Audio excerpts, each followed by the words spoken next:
Hey everyone, and welcome back. Today we're going to be talking about the 7 factors that drive the real estate market and what you can potentially expect from these factors going into 2022.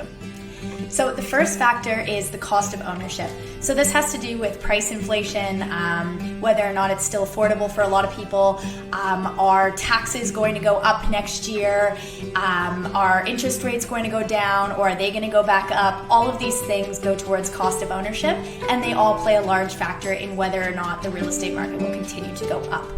The second thing is supply.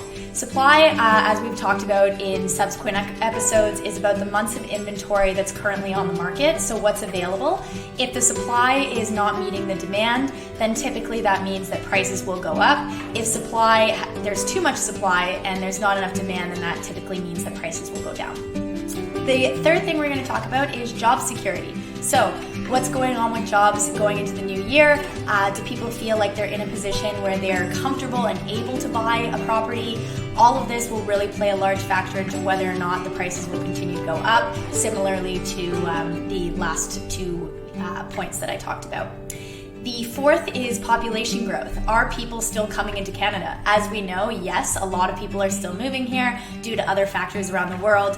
Toronto was actually just recently rated one of the top cities to live in. I'm guessing as well it's going to be, as of next year, number 1.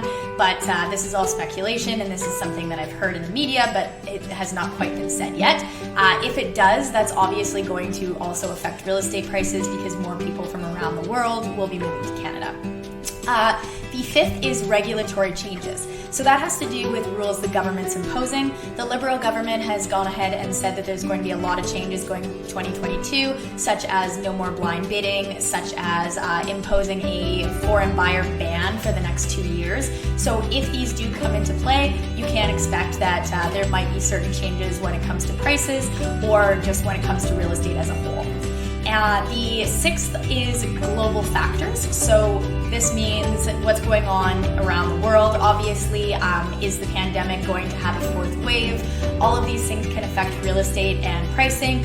It basically just has to do with how comfortable people are and how they feel whether or not they want to buy real estate in Toronto. Global factors that could positively influence us, though, would have to do with headlines such as the one I just mentioned about Toronto becoming one of the best cities to live in. This can obviously impact people's decisions to move here if they aren't happy in their own country or if they need to get out. And lastly, number 7 is replacement value versus market value. So replacement value refers to new construction condos or new construction homes. Is that value better for people or is it worse? In recent times, a lot of people are saying that they'd rather not buy a pre-con because it's more expensive than a market value resale home. But again, this could create some changes as we move forward, and maybe more people will start wanting to buy a replacement home as opposed to a market value priced home. Anyway, I hope this was interesting, and if you have any questions about the following, please let me know. But yeah, basically once we see what goes on in 2022, we'll know if any of these factors are really going to drive the market. Speak later. Bye guys.